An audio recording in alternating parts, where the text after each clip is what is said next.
YCP ప్రభుత్వంలో బీసీలకు పెద్దపీట వేస్తున్న నాయకుడు జగన్మోహన్ రెడ్డి అని వైసీపీ అభ్యర్థి వంగ గీత విశ్వనాథ్ కొనియాడారు. కాకినాడ జిల్లా పిఠాపురం నియోజకవర్గం గొల్లప్రోలు మండలం చెబ్రోలు గ్రామంలో యాదవులతో వంగ గీత విశ్వనాథ్ ఆత్మీయ సమావేశం నిర్వహించారు. అయితే ఈ సమావేశానికి పలువురు యాదవుల పెద్దల గ్రామస్తులు ముఖ్య అతిథిగా పాల్గొన్నారు. బీసీలకు వైసీపీ ప్రభుత్వంలో ఎన్నో సంక్షేమ పథకాలు, రాజ్యసభలో సీట్లు దక్కాయన్నారు.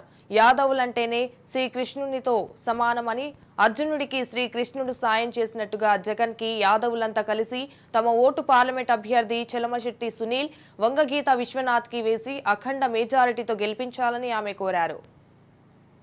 మంది రాజ్యసభ సభ్యుల్ని ప్రకటిస్తే అందులో నలుగురిని బీసీ వర్గాలకు చెందిన వారు ఇచ్చారు.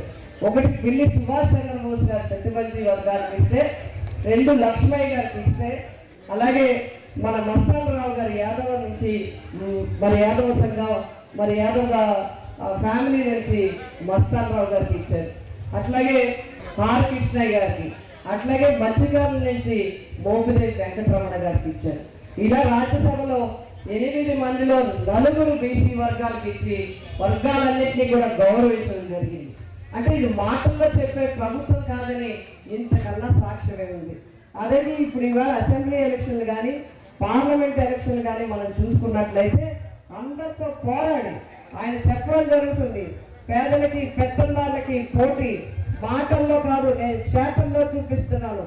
రాజ్యాధికారం ఇస్తాము ఇస్తాము ఇస్తామని కాలయాపన కాదు, ఇస్తాము, ఇచ్చాను మీకు, మీరు నిలబెట్టుకోండి, ప్రజలందరూ మీరు దీవించండి అని చెప్పారు. 8 మంది రాజ్యసభ సభ్యుల్ని ప్రకటిస్తే అందులో